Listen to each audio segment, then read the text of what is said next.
Hey everyone, my name is Noel Absinthe, and welcome back to my Samurai Jack Retrospective. Today we're on Season 5, Episode 7, or Episode 59, titled 98. Let's get started.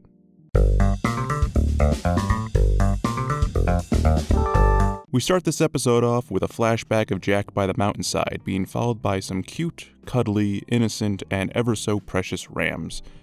He mentions that Aku has destroyed many time portals, and he fears there might be none remaining.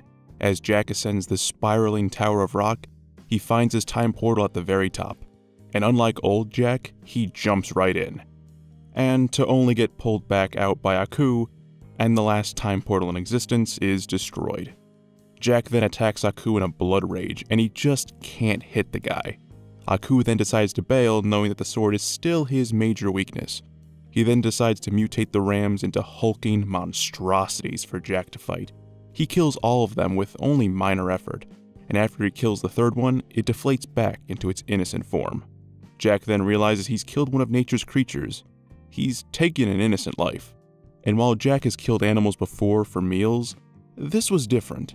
These animals were not killed for food, but instead were killed in self-defense. They didn't have a choice, and neither did Jack. He had to kill them or he would die. This shocked Jack is strengthened because he was attacking them while angered. Now that the fight is over, he has to process this new information. And in this moment, he drops his sword dangerously close to the destroyed time portal. As he laments over his deed, a pillar falls, causing a big enough quake to send it over the edge. This was an interesting reveal to how he lost his sword. It wasn't overly dramatic, and the green mist that was present in his memories in episode 1 served as a red herring of sorts. Jack's mind is a cascade of regret and inner turmoil. It was a nice touch to see that his contemplation of suicide coincides directly with the loss of his sword. We then transition back to the present, and Jack is telling this story to Ashi as they're just casually riding a giant monster owl.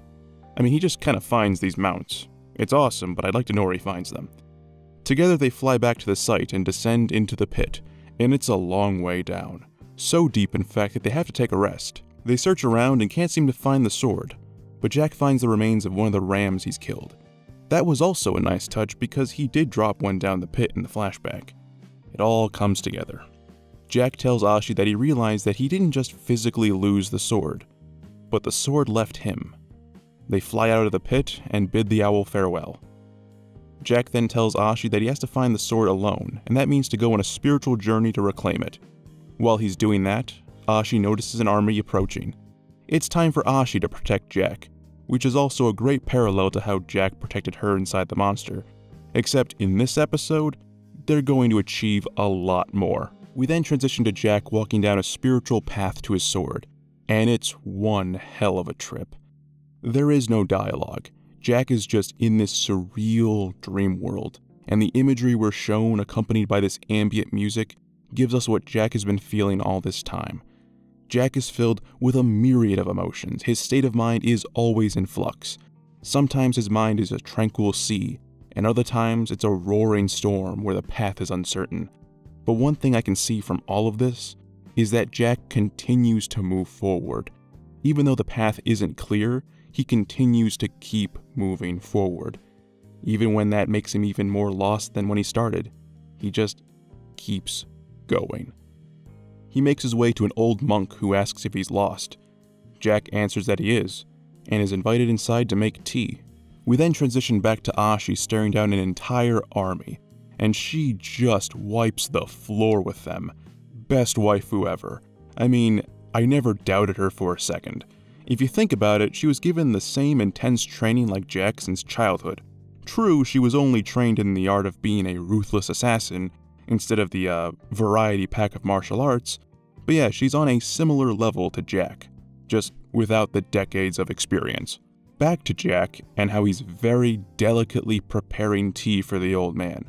The first time I watched this, I seriously kept thinking, can we just get the sword now, please? Can we just get the sword now? But the higher part of my brain knows that this is meant to show the importance of patience or something. Oh, for fuck's sakes, Jack. If you're going to use 99% of the crushed tea leaves, you might as well just dump the whole thing in it at once. Come on.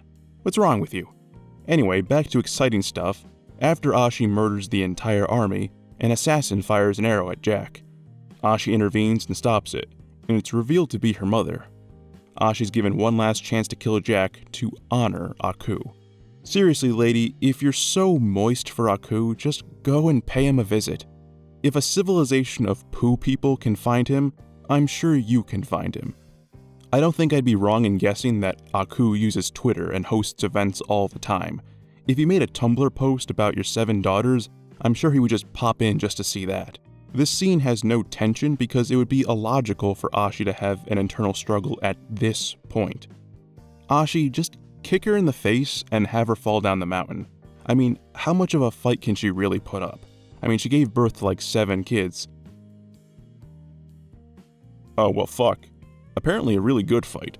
Ashi uses one of the ram horns as a weapon, symbolism, and fights her beastly mother. Some of the choreography made little sense, but it was an okay fight. Ashi ends the fight with one of her mother's arrows and penetrates right through her. And speaking of penetration, you know what, I really can't do a that guy with the glasses kind of segue. But I wanted to bring up the symbolism here. The mother is killed by one of her daughters that was only born to achieve the mother's dreams. She's penetrated through the stomach. It's like she's giving birth to an arrow. It's such blatant symbolism that the scene had to zoom in 3 times to show its significance. We go back to Jack's side of the story, and the old man tells him the tea is just awful. It has all the necessary ingredients, but it lacks balance. It's shown transparently that Jack's real feelings are that he wants the quick and easy path to the sword. One is through his exterior of respect, but inside he's angry. He lacks the balance between these two, and in this world of emotions and thought, the old man can see all that he needs to see. Jack becomes enlightened and banishes the anger in his heart. Jack is then immediately in the presence of the gods who fought the primordial evil. I'm not going to go into extravagant detail about these 3, but to make a long story short, these 3 gods fought Aku's origins, the primordial evil, and Aku is only a small fragment of that evil, that they themselves deem a problem humanity can solve. The 3 gods deem Jack worthy to face this ultimate evil, just as they deem Jack's father worthy. They shoot beams of retcon and bring Jack to his former glory, and with his sword. Jack then awakes back in the real world, and he gets to keep all this stuff. Spirit trips are just awesome. Ashi then asks the $1 million question about what's next, and Jack responds, Aku. This was a pretty out there episode that I feel was a nice blend of having Ashi do stuff and have Jack get his sword back in a fitting way. Ashi got to defeat her final boss, her mom, and now it's Jack's turn to take down his final boss, which is Aku. I was expecting this to be a race against the clock to get Jack's sword with Scaramouche, but instead we got a pretty amazing surrealistic dream, and Jack getting a perfect 5-star rating from the almighty gods of the universe. I mean, I really wasn't expecting that, but now that I see it, I feel like it was a much better way to get his sword back than just to find it in the pit that he psychologically couldn't bring himself to go back to. I mean, that was part of it, if you really want to extrapolate that. He couldn't think about the innocent rams he's killed, but the sword just sort of poofed away because he wasn't worthy. This was something he believed was true as he and Ashi were making their way down, and the missing sword just confirmed it.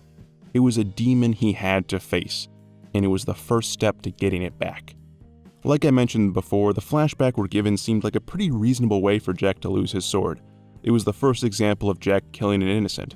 The attitude of Aku also seemed on par with the old one, and while I don't personally like the new voice actor, I felt like this would have been a nice one-off episode, on its own in the old Samurai Jack, if we just cut the part off where Jack drops his sword and just have it be him lamenting the loss of life. The green mist imagery present in episode 1's flashback is meant to be an allusion to death. Jack feels haunted about his lost sword, and the two are intertwined, which gives even more meaning to the previous episode. This just makes me want to watch this whole season all over again in one giant binge fest because of that. It all ties together very well, and waiting a week for each episode is now starting to take its toll on me, since we only have 3 episodes left. I enjoyed a lot about this episode. Again, Ashi got to do stuff, Jack got his sword back, and we killed the mom. It was awesome. I really don't have much to nitpick, it was just a good episode. But now I kinda want to transition and go on my soapbox for a little bit, mainly about the pacing of Samurai Jack Season 5. I've been looking around at other YouTubers and their analysis of Season 5, and while it's generally the same consensus that the season is amazing, I feel like a lot of other reviewers are digging in places that don't need to be dug. A lot of it deals with Ashi's pacing and the speed of the story. Now, I want to preface, whether or not you like the pacing of Season 5, you're not wrong on either end of the spectrum. You're not wrong for hating the pacing, and you're not wrong for liking it.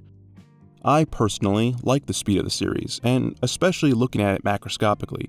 Samurai Jack back in the seasons of 1 to 4 was all about encapsulated stories. Only a few times were stories spanned across multiple episodes, and even then, they didn't really carry into anything meaningful. Season 5 is different because it's one big story told in one season to taper off the series, and I assume it's because of that stark contrast that people feel the need to expect more. Season 5 was allotted 10 episodes, and I'm sure the fast pace of Season 5 is because of that. So far in this season, there hasn't been much, if any, dead air, except for maybe episode 4, but I'll get into that in a little bit. Since Ashi has defeated her mom, I would like to talk about her since I feel like the fan base is fractured with this character. Whether they love her like I do or feel disappointed like a bunch of comments I've been seeing. Again, you're not wrong for liking or hating her, it's all subjective. But people brought up points that her change was too fast, that it didn't feel organic, that there needed to be more time to develop her to be on Jack's side. But to be honest, I feel like the creators did a great job in having her transition. Even from the early introduction of her character, she had a wonder about the world. She loved nature's beauty and wanted to see it for herself. She was locked in a dungeon by abusers, and while she was force-fed lies or just insane nonsense, she still retained her interest in the outside world. When she was introduced to her first deer, she was confused at the concept of love and affection, like a child. And when she was captured by Jack, we got to see her attitude, very reminiscent of a petulant child. When she and Jack were inside the monster, she still showed this behavior until the very last few seconds of the episode. Like I said before, I think episode 4 was the weakest because it was 99% Ashi bitching and then 1% this event right here. This singular moment, even though it wasn't established before, is all you need to have her move on to Jack's side of the spectrum. An innocent ladybug that was crushed when she was a young girl. This event traumatized her, and now this man who did nothing but save her and treat her with respect and dignity is able to have a ladybug land on his hand. And he doesn't hurt it. This event is all you needed, and it works. Yes, if this event was here in episode 1, it would make this scene so much stronger. But ultimately, this is all you need. This event flips her world upside down, and now she can take in new information. Without this scene, episode 5 and onward wouldn't have sped up her trust in Jack and her new hatred for Aku. We then have the next episode be Ashi conflicted with her mom's harsh words and Jack's kind words. But in that episode, we had her see real-life examples of Aku's evil world. If Jack's examples weren't enough, how about this dude who made kids into weapons? You know, it's a parallel to Ashi and how she was made into a weapon. I think I hammered in the point that Ashi got the idea that Aku was bad in that episode. We then move on to the following episode where she basically experiences seasons 1 to 4 and learns of Jack's good deeds. It was a quick character change, but each episode served a purpose and pushed her character onto the other side of the scale. But the arguments I see is that she never argues against any of this new information at any point. None of it proves that Jack isn't responsible for the evil in the world, even though there are examples that show that it's all on Aku. I feel like people are trying to nitpick just to be a contrarian. I'm not saying you have to be Sgt. Pepper about media and not think, but nitpicking for nitpicking's sake is a very spoony way to go about things. It's not a very noble way. If something really stuck out as bad, I would tell you what it was, but I don't want to go on about making points about superfluous things, because we can do that until we're blue in the face. How did Ashi not have an internal struggle fighting her mom, and how she could be so strong as to throw an arrow hard enough to pierce through her? How did Ashi kill an entire army without weapons? Where did her chain and sickle go? Where did this giant bird come from? Where the hell is Scaramouche? Like, I can nitpick too, but does it really matter? I also know those were stupid nitpicks. Season 5 cuts through all the fat, and sure, it might be a lot they're shaving off, but I'm fine with that. Believe me, I come from a background of shonen mangas, where it takes about 200 to 300 chapters just to take a baby step to the ending.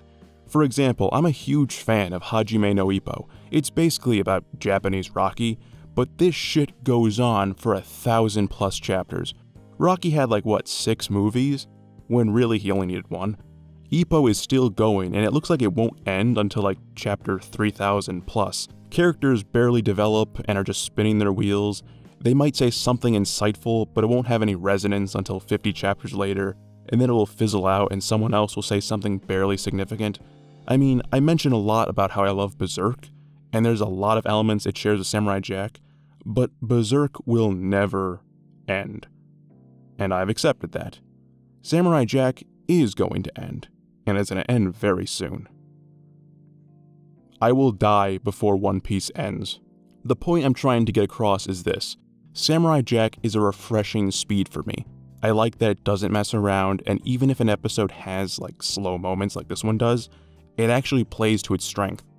I would rather have it be fast-paced and crammed with content, like in episodes 5 and 6, than have it be a slow trip like One Piece. I mean, just get to the point already. What is a One Piece? I know that was a long rant, but it's really been weighing on me for a few weeks now. Other reviewers got me questioning my perspective on things, but at the end of the day, it's all subjective. What you get out of Samurai Jack is all based on a number of factors, like how much you're into the series, what your expectations were, your position in life at that time, and, well, the episode itself? I go in stoked to see the new episode, and I enjoy the ride. I can find a few things that annoy me here and there, but it doesn't detract from my overall experience.